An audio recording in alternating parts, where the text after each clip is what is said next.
Hi there guys, Tom Voyage here and welcome to part 2 of my series in getting set up with your Ooni pizza oven. Now if you saw part 1, you'll have seen us setting up these two ovens, and in part 2, this one, we're going to show you how to cook your first pizza. Let's go!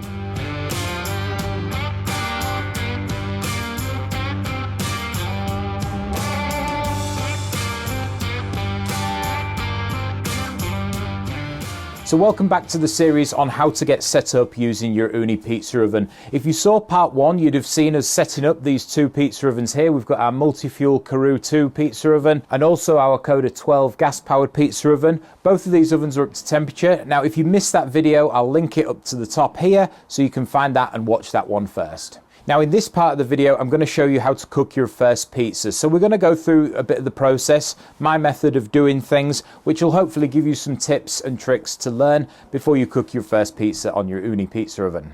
Now in order to cook your first pizza, obviously you're going to need some pizza dough. Now I personally like to make my own pizza dough from scratch, and if you want to follow my recipe, I'll link that video up here. But if it's a little bit daunting to you and you want to start out with an easier option, you can either buy some frozen pizza dough. There's loads of companies, including Ooni, that do pizza dough that's frozen. It arrives to your door, you just defrost it and you're ready to go. Or Ooni do these pre-made packs. Now all you do with this is add a little bit of water and proof them overnight. It just makes it a lot more simpler to make your own pizza dough, so you can check these out as well. If you wanted more information on these, I'll leave some links in the description below. So the pizza dough I have today here has been proofing for about 48 hours. It's a 70% hydration pizza dough, and it's kind of the method I like to use. As I mentioned, we'll leave all the links. I've got tons of pizza dough recipes on my channel that you can check out, but these are the ones we're going to be using today. So once you have your dough ready, the next thing I like to do is make sure I'm well prepared with my workstation. Now sometimes I make pizzas inside in the kitchen and just bring them out, but today we're going to be doing them outside. So first of all, I like to get a nice wooden board to stretch my dough on. Then I like to get all my ingredients ready. Now we're just making a basic Neapolitan pizza today. So we've got some semolina in here, which we'll use to stretch the pizzas. We've got our mozzarella cheese.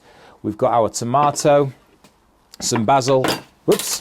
We've got a grater and some parmesan to go on the top. We've got our dough proved ready in here, and we've got a dough scraper. This is ideal for use when getting them in and out the box, makes it nice and easy. We've also got a can of olive oil to finish our pizzas off. Now the other thing I like to use is pizza peels. Now we've got a perforated one from Ooni here. These are really good quality. I love using them. There's other brands available, but these ones work well. And a turning peel as well. Now what this is used for is to turn the pizza in the oven. It's not the easiest thing to use. It does take a bit of practice, but once you get used to it, it saves you having to pull the pizza out of the oven to turn it around by hand. Now before we make our first pizza, we need to check that our ovens are up to temperature. So in the last video, I mentioned these digital thermometers, ideal for measuring the stone temperature.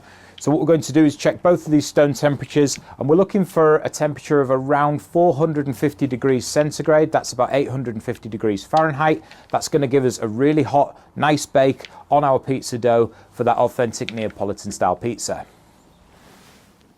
So the gas oven is up to 443. That's ideal. And our wood pizza oven is a little bit hotter at 482. Now bear in mind that the wood pizza oven, I've had to add a few chunks of wood whilst we've been talking just to keep that temperature hot. So to get started, let's put a bit of semolina onto our board. That's going to help the dough stop from sticking to the board and to the peel. And using our spatula, we'll go in, pick up our dough ball and put it upside down into that semolina. So make it into a nice round shape, flip it over again to make sure it's evenly covered with the semolina, and then using your hands, just push from the middle outwards to form a nice circular shape and form a crust. Once we're at this stage, we can loosely grip the dough between our fingers and just pass it through, let gravity pull the dough out and stretch it from the middle. Then finally I like to put the dough across my knuckles and just shuffle it round and get that final stretch in until it's the desired shape and size that you want. So we have our pizza dough stretched out. Now it's not perfectly round, but that doesn't matter. We'll go for the rustic look. And the first step is we're going to add our tomatoes. Now you can get plenty of different types of tomatoes. Some people like to use the San Marzano tomatoes. The ones I like to use just come in a can. It's very easy. You can make your own pizza sauce, but this one I feel like is a good all-rounder if I'm not using the San Marzano. Now I know I'm going to get a few comments saying to make an authentic Neapolitan style pizza it has to be the San Marzano tomatoes, which is absolutely right, but I don't have any today, so we're improvising. So a nice healthy dollop right in the middle, spread it out to the edges, not onto the crust. Next we'll go on with a little bit of Parmesan all over our pizza. It's a little bit windy today, we're losing a bit of the Parmesan. Next, a nice helping of cheese. Again, this is a Fior di Latte mozzarella. I find it works well for this type of pizza. Next, we'll go with the basil. Now, some people like to put this on at the end of the cook, some people like to put it on at the start. I'm going to do it beforehand. And then finally, a little drizzle of olive oil. So now we're ready to launch our pizza. So to get the pizza onto the peel, this is the bit that some people freak out at, and it's really not that difficult. Just make sure you're using lots of semolina or flour. So I like to put a little bit of semolina just on the edge of the peel, nip the crust, and then in one swift motion, go straight under the pizza like that. And you can readjust it, pull it out, and just give it a little jiggle. Make sure it's nice and loose on there, that it's going to slide off into your oven with no problems. Now, just before we launch our pizza, as this is a wood-fired oven, I'm using the brush to just brush off any of those ash debris that have accumulated onto the pizza stone.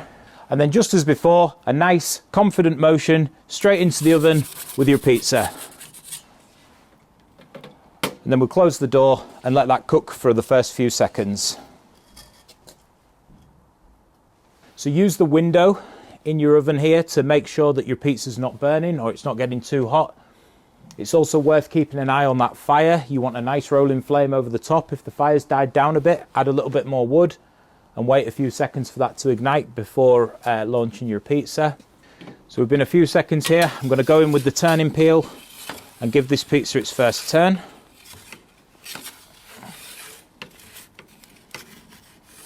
You can see there we're getting some nice leoparding on that crust. So we'll close the door, leave that for another few seconds. Now you're looking for this to take anywhere between 60 and 90 to 120 seconds. All depends on the temperature of your oven and the type of dough that you're using. You can always lift up the pizza and check that the base is cooking nicely as well.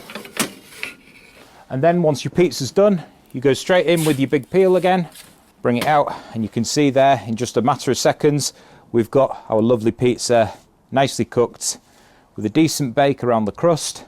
It's nice and crunchy with some good leopard spots. And if you look underneath, you should see that there's some good colour on the base from the heat that was captured in that stone. So now we're going to do an identical pizza cooked on the gas-powered oven, the Ooni Koda 12. So we've made our second pizza now, identical just like before, but this time we're going to cook it on the Koda 12, which is the gas-powered oven. So we'll just do another temperature check because it's been a while. Now you can see there that's 524 degrees, which is over 900 degrees Fahrenheit, maybe a little bit hot. Now the advantage obviously with a gas oven is you can just turn it down. So I'm just going to reduce the amount of gas going through there to reduce the flames a little bit, and then we're going to launch our pizza. So unlike the other pizza oven, there is no door on the gas pizza ovens because they don't need them. So very simple, just like before, push it in the oven, right to the back, release it off the peel and let the oven do the work. Now with there being no door, obviously you can keep an eye on the pizza as it cooks. Just make sure that because all the flames are at the back of this oven, that it's not getting too hot, and to turn it regularly. Now, if you don't have one of the turning peels, a simple method is to just use your normal peel, pick it up underneath the pizza and turn it round this way.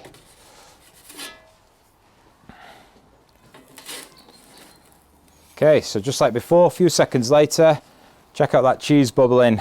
We've got a lovely Neapolitan style pizza cooked on the Ooni Koda 12.